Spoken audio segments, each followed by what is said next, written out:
Hey folks, Roland Martin here. Today is Monday, October 21st, 2019. Broadcasting live from Atlanta, site of the YouTube Black Content Creators Summit. Coming up on Roland Martin Unfiltered, Ohio has removed 300,000 voters from its voting rolls earlier this year. Now they're planning to remove another 235,000 folks. You want to see voter suppression? This is it. In Florida, a judge rules that the state cannot use a person's inability to pay fines as a reason to deny the vote. This is all a battle over Amendment 4. Nearly 6,000 Chicagoans get letters this holiday season saying their unpaid medical debt has been forgiven. We'll talk to one of the pastors behind the gifts. And also in Indiana, the Black Attorney General Curtis Hill may lose his law license and knock him off the ballot because of allegations of groping women at a lobbyist party. And a Wisconsin security guard loses his job for telling a white student not to call him the N-word. A move so unfair that Cher is offering to pay his brother's legal expenses. It's time to bring the funk on Roland Martin Unfiltered. Let's go. He's got it. Whatever the miss, he's on it. Whatever it is, he's got the scoop, the fact, the find. And when it breaks, he's right on time. And it's rolling. Best believe he's knowing. Putting it down from sports to news to politics. With entertainment just for kicks, he's rolling. It's on go, y'all. It's Roland Martin, yeah. Rolling with Roland now. He's funk, he's fresh, he's real, the best, you know he's Roland Martin now.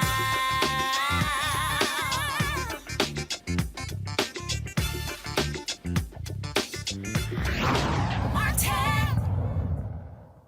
Folks, last June, the conservative majority of the justices of the Supreme Court upheld Ohio's controversial use it or lose it voting law by a 5-4 margin. The law allows the state to purge voters from the registration rolls if they fail to return a mailed address confirmation form and don't vote for another 4 years or 2 federal election cycles. Earlier this year, Ohio removed 265,000 voters from its rolls. Now the state is moving once again to purge an additional 235,000 voters. Joining us now to discuss this voter disenfranchisement is the author of The Money Democracy Money Can Buy, investigative journalist Greg Palast. Greg, this is when we talk about voter suppression, we talk about voter disenfranchisement. This is all a design of the Republican Party to shrink the potential voting pool to keep them to win elections, to keep Democrats at bay. That's all this is. Let me be very blunt about it. I've been investigating vote suppression for 20 years. I've been focusing on Ohio, Georgia, Florida, and a couple of other states. And there is zero question, absolutely none, Roland, that this is a method of keeping Black, young, and other minority voters out of the polling stations in Ohio. It is the purge of now getting to 500,000 Ohioans is completely erroneous. It's not just filled with errors like the New York Times reported. New York Times said 40,000 of 235,000 removals are wrong. I got to tell you, I hired the best database and address experts in Silicon Valley.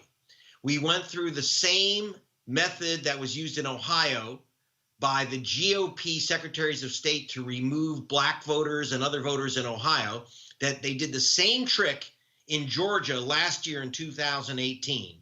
And I sued the GOP Secretary of State, a guy named Brian Kemp. He purged 500,000 people, just like in Ohio, while he's running for governor against Stacey Abrams, first Black woman ever to run for a governor in America. And we went through literally name by name, Roland, name by name, and determined that 340,134 voters, over 1/3 voters, were wrongly removed. It's not statistical sampling. We went through name by name. The 40,000 names that were identified as wrong in Ohio, that was a lot of work done by the League of Women Voters, but they were just, taking samples and bits and pieces. We actually got the experts to go through each name with computers. And it was over 70% wrong, way over 70% wrong in Georgia. We know it's at least that's because the same method, 70% wrong in Ohio. This is a way to remove 1/3 voters before the 2020 election, because Trump and his gang cannot win Ohio unless they suppress the vote. It's a long Jim Crow game that they've been playing in Ohio. This is not new. But here's the thing, Greg, and this is the key here. It was a white man who sued Ohio, who took this case all the way to the Supreme Court. I keep telling white folks in America, you better, especially if you are a young voter, even if you're an elderly voter, they want to keep them as well. And so I was at a panel in the Congressional Black Caucus Foundation last year, and I told all of the civil rights people, y'all better be trying to also talk to these young white folks because they are being disenfranchised. In fact, let me explain how they do it and why it's disenfranchisement. That means, by the way, that's a fancy word for getting shafted out of your vote and being wiped off the voter rolls. Why that affects young people, including, by the way, in Florida, my daughter, who is a student. Here's the rule that was used in Ohio in a case that went to the Supreme Court called the A. Philip Randolph Institute versus John Husted, who's their Secretary of State. Husted said, under the National Voter Registration Act, you cannot lose your vote for not voting. Now, you read the papers, you read the New York Times, you read the Washington Post, you say, oh, you're losing your vote because you didn't vote. That's against the law, Roland. It's right in the National Voter Registration Act that you cannot lose your vote for not voting, because in America, you have the right to vote. You also have the right to not vote. So what's going on here?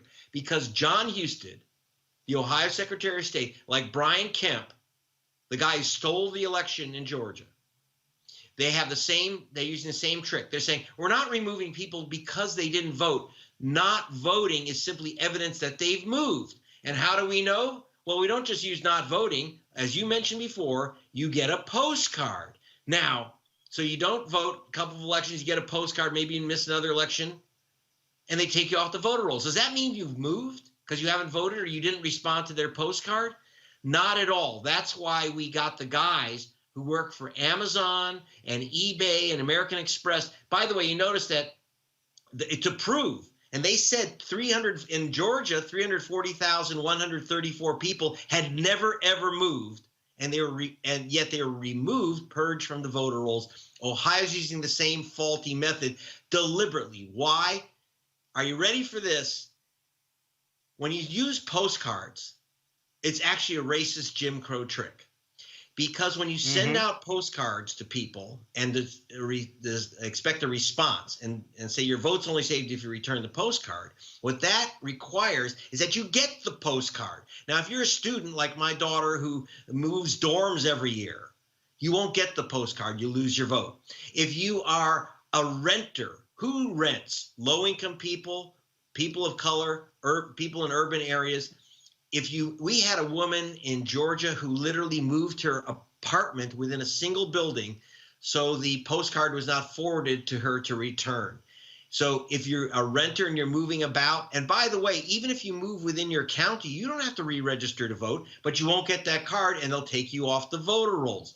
So according to the census, a white older person owning a house in a suburb is 600% more likely to return a card than a young urban voter who's a renter.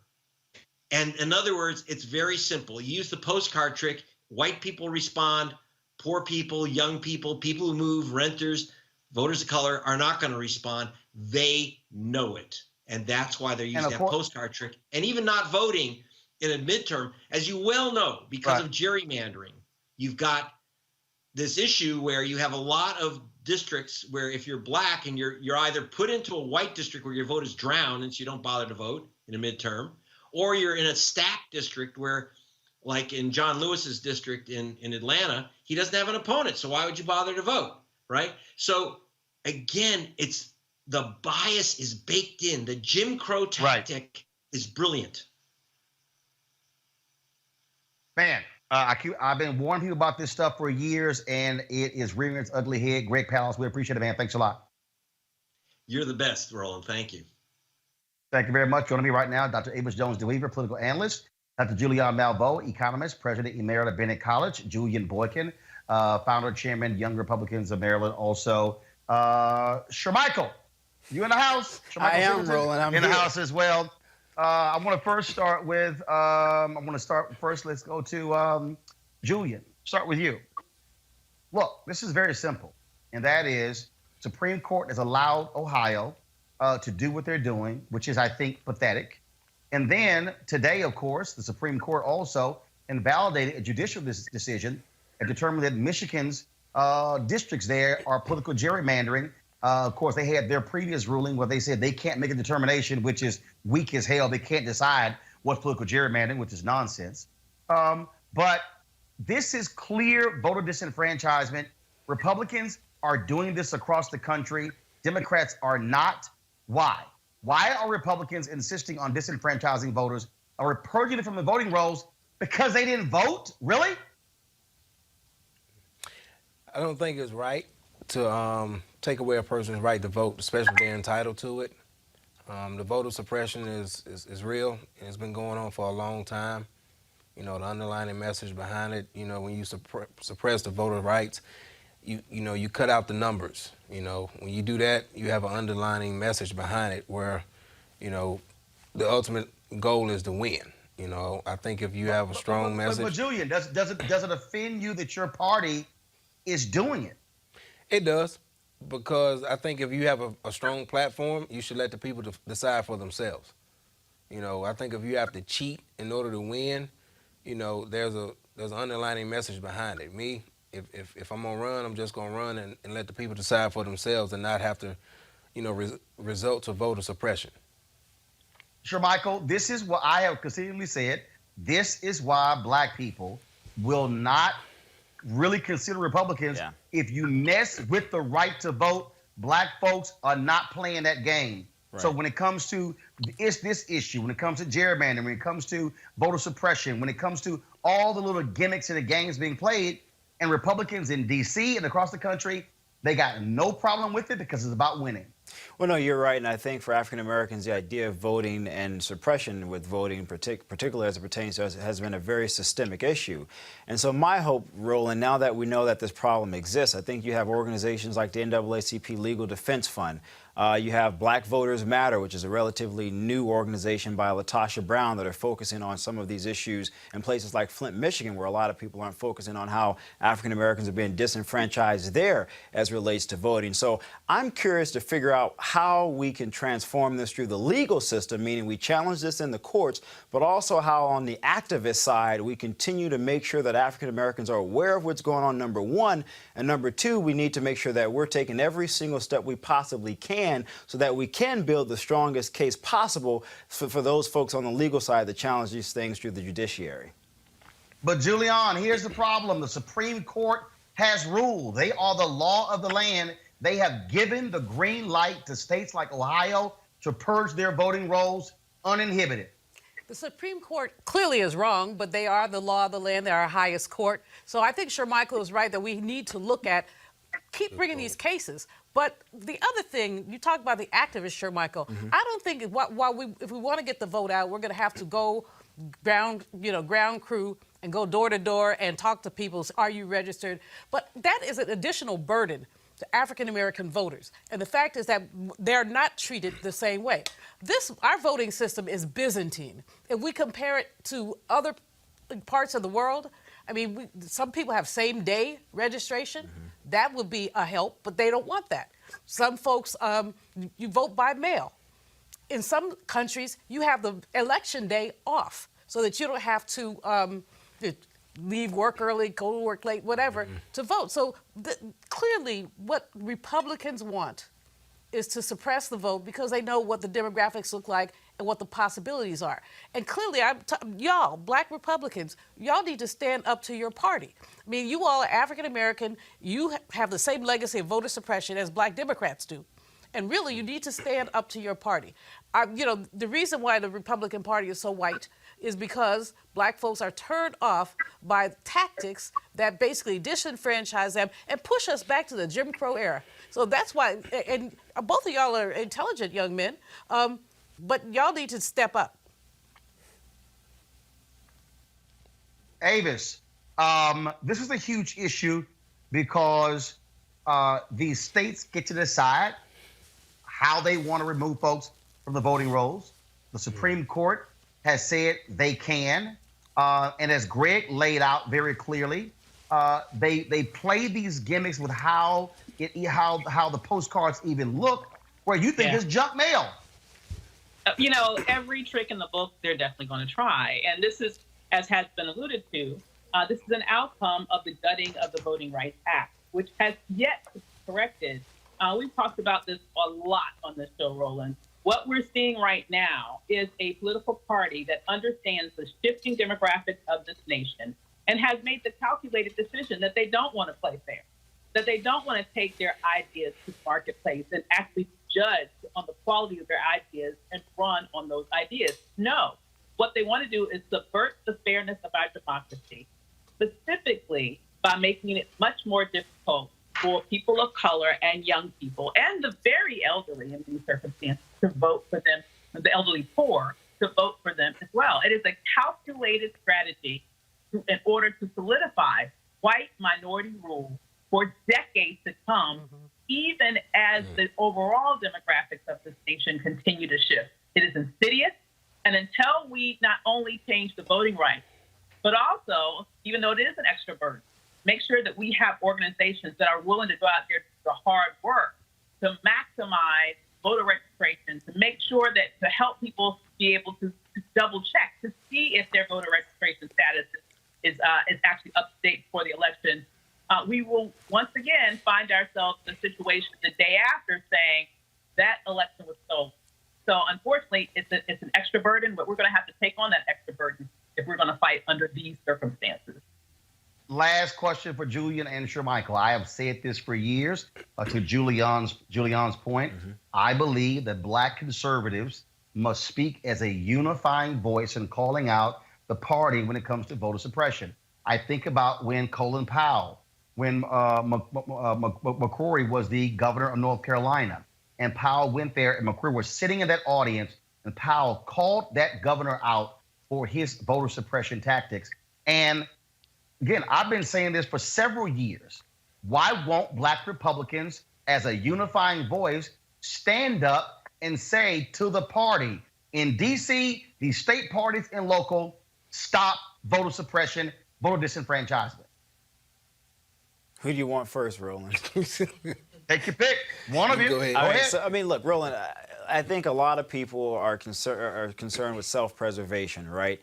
How can I prolong my status in the party? How can I seek financial gains and whatever other benefits they may find intriguing for themselves?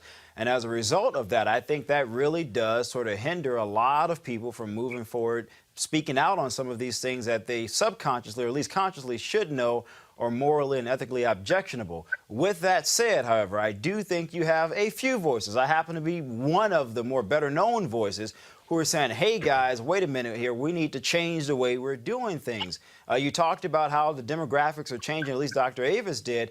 The reality is when those demographic changes become more transparent in the next 10 years, Roland, most urban centers are going to be overly populated by Black and brown people. What that means is, electorally speaking, as it relates to national politics, most states will be able to decide who's going to be the victor of said state. And more than likely, those states are going to lead blue, which means Republicans are going to see a decreasing number of states to rely on for electoral advantages. So while they're playing around with these, I guess, strategies, if you will, where they have seen some judicial success, in the long term, Roland, those successes will not overstand what the reality is, and that is the demographic changes. So I agree with the premise of your question that more Black conservatives should speak out. I'm just not, I guess, hopeful or realistic that those odds are going to change anytime soon with more Black Republicans speaking out. Julian, will Black Republicans get some guts and speak as a collective, not individuals? Shermichael is right. Individuals have done it. I believe there's more power when y'all speak as a collective. Your thoughts? Definitely more power in numbers. I think we need a lot more Black conservatives. You know, you don't see too many of us, but at the same time, like Shermichael was saying. No, but Julian, you're not going to get more Black conservatives if the Republicans keep suppressing the vote. That's my point. Yeah, we have to speak as a collective unit. And with that, you know, we have to, once we speak as a collective unit, we have to stay together. You know, like to Shermichael's point, it's a good possibility that a lot of these states that are red could turn blue, to the point where now, you know, if we do speak up, is it too late? So No, it's not. No, it's not too late. It's not too late. Well, Roland, in fact, here's my next story. In Florida, after Republicans and Democrats went to the polls to vote on Amendment 4, the Republican legislature and the Republican governor, Ron DeSantis, essentially put in place a poll tax to keep the formerly incarcerated upwards of 1.4 million people from getting the right to vote. Well, now a judge issued a preliminary injunction against that state law, that requires the payment of court fines and fees before people with felony records can regain the right to vote. U.S. District Judge Robert Hinkle issued a limited ruling Friday blocking part of SB 7066, a Florida law that requires people with felony convictions to pay all fines and fees related to their sentences before they can register to have their voting rights restored. In his ruling, Hinkle said, quote, Florida cannot deny restoration of a felon's right to vote solely because the felon does not have the financial resources necessary to pay restitution. Citizens have a constitutional right to vote so long as the state's only reason for denying the vote is failure to pay an amount the plaintiff is genuinely unable to pay. The state is allowed to deny the vote to a person who has a proven ability to pay the legal debt and simply chooses not to. Avis, you first. You know, it is amazing to see the shenanigans that happen. You know, I remember when the fight was put forth to make sure that this change occurred. It was a tremendous effort that took over 1 million people to be able to sign petitions, to be able to take, and then for people to actually show up and vote, to be able to change the direction. So, you know, it's horrible to see that the state government itself, under the Republican leadership, did everything that they could to sort of turn this around. But I'm glad to see that at the end of the day, there are still safeguards in place that will hopefully help people be able to overcome the challenges that attempted to be put in their way in order to once again disenfranchise those individuals who have already served their time and are wanting to make their way back into society, become productive citizens once again. Julian. You know, a lot of grassroots people worked very hard, Latasha Brown, many others, to get this ballot measure passed.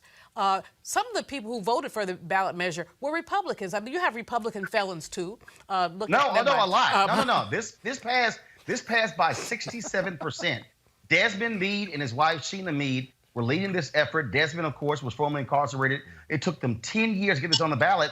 Republicans voted for this. It passed by 2/3 majority, but the legislature said, the hell with the voters, we're going to still put in a new wrinkle. And so, Roland, when you look at the legislature, basically they're morally bankrupt, but that doesn't matter. And the problem that I have with this is that this judge was a good judge, ruled, I think, correctly, but you see the courts being stacked.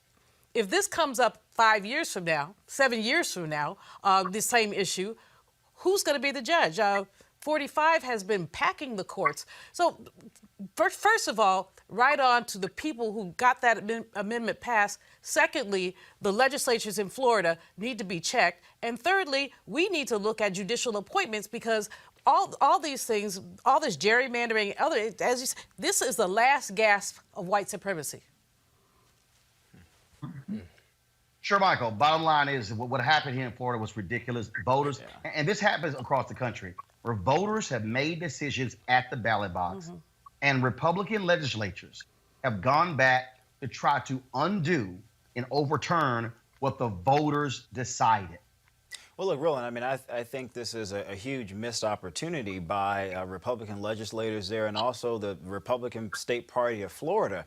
I mean, if I was advising them, here you have an amazing opportunity to target and outreach to African Americans around this issue. If you look at some recent polling from the Pew Research study, an overwhelming majority of African Americans say that they consider themselves to be either conservative, moderate, and thirdly, liberal. So that tells me that at least culturally, there are some things that I think if conservatives were smart, they could champion some ideas based upon those dispositions to African Americans. But instead, what you do is take a position where you immediately turn off every single person. And there's a famous quote that Jack Kemp said, the former Republican congressman, "It does not matter how great your ideas are if people don't feel they care about you first." And that's one of the biggest hurdles that the Republican Party continues to have. Julian, your thoughts? I don't think it's right. You know, I mean, people serve their time. They have a right to vote, but holding the fines over their head, you know, trying to keep them from voting, it makes the party look bad. And then, it kind of discourages people from giving the party a fair chance. And it makes no sense whatsoever. We'll certainly keep watching this story to see exactly where it goes next, but we're hopeful folks will actually get their right to vote. All right, folks, got to go to a break. When we come back, we'll talk about churches in Chicago banding together to pay off the debt of 6,000 people. It's a great story. We'll discuss next. Roland Martin Unfiltered. You want to check out Roland Martin Unfiltered? YouTube.com/Roland S. Martin. And subscribe to our YouTube channel. There's only one daily digital show out here that keeps it black and keep it real. It's Roland Martin Unfiltered. See that name right there? Roland Martin Unfiltered. Like, share, and subscribe to our YouTube channel. That's YouTube.com/Roland S. Martin. And don't forget to turn on your notifications so when we go live, you'll know it. All right, fam, it's almost that time. The holiday season, of course, is, for many of us, the favorite time of the year. Now, whether you celebrate Halloween, Thanksgiving, Ramadan, Christmas, Kwanzaa, New Year's, all of these, of course, from October to the end of the year, this is when you think about spending time with the people you love the most. This is also the time to count your blessings and support those less fortunate and look at how you can have an impact on their lives. Well, I have the perfect opportunity for you to be a holiday hero. Have a major impact on other families. Here's the deal. Right now, hundreds of thousands of Americans are sitting in jail without being convicted of a crime. Why? Because they lack the financial resources to pay their bail. Now think about it. If you are arrested for any minor offense, you'll be taken directly to jail. If you don't have bail money, whether it's a few hundred or a few $1,000s, you will stay there until a court date is scheduled. Now that could be days, weeks, or even months. America's bail system is broken and has created a two-tier system of justice, one for the rich and one for the poor. Folks, freedom should be free. That's why the Ebony Foundation is partnering with the Bail Project and is sponsoring the Home by the Holiday campaign. With your help, our goal is to bail out 1,000 people by New Year's Day. Now, how's that for a holiday gift? A donation from you can change someone's life tomorrow, and here's why it is critical. People of color represent upwards of 90% of the jail population across the country. It ranges from 50 to 90% depending upon where you are.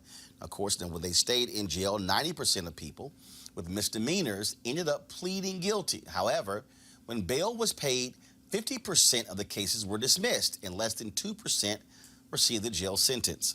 Sometimes justice needs just us to join the fight. Folks, you can be a holiday hero by donating $25, $50 or more to help the Ebony Foundation bring our brothers and sisters home for the holidays. To donate, go to homebytheholiday.com. That's HOMEBYTHEHOLIDAY.com. And of course, the Ebony Foundation is tied to Ebony Magazine. And so we certainly appreciate the work that they're doing to assist those who are most in need. Nearly 6,000 folks in Chicago will get letters this holiday season saying their unpaid medical debt is forgiven. That's one hell of a gift, folks. This is the work of a number of churches there in Chicago. Joining us right now is Reverend Otis Moss, senior pastor, Trinity United Church of Christ in Chicago. Pastor Moss, glad to have you on the show. So how did this thing begin? Where did it come from? Well, it began with a conversation with myself and Reverend Tracy Blackman, who is the National Justice and Witness Minister for the United Church of Christ. There was an article in the New York Times of a foundation entitled RIP Medical Debt. And two seasoned saints, elders, had gathered together and said that they wanted to forgive the debt of people in New York. And as a result of getting their friends together, they were able to raise $12,000, and they were able to purchase $2 million worth of debt and forgive the debt for people in the New York area. So we decided to get into some holy mischief together, and that we would conspire and pull together churches so that we could forgive debt, specifically in Cook County, more specifically in the poorest zip codes in Chicago. This would not be about those who were members of the church. It was the call of the church that we are to be the church, to reset the moral compass, not only in our city, but nationally. That we believe that this is more than a moment, but a movement, especially with a broken healthcare system where greed has taken over. So think about this, Roland. We raised $38,000 and we purchased $5.3 million of debt in the poorest zip codes in Chicago. Individuals will get a letter that will say, have a wonderful and blessed Thanksgiving. All your debts are forgiven, and just list the names of the churches. We're very clear that many of you will never come to one of our churches, darken the door. That's not what this is about. This is about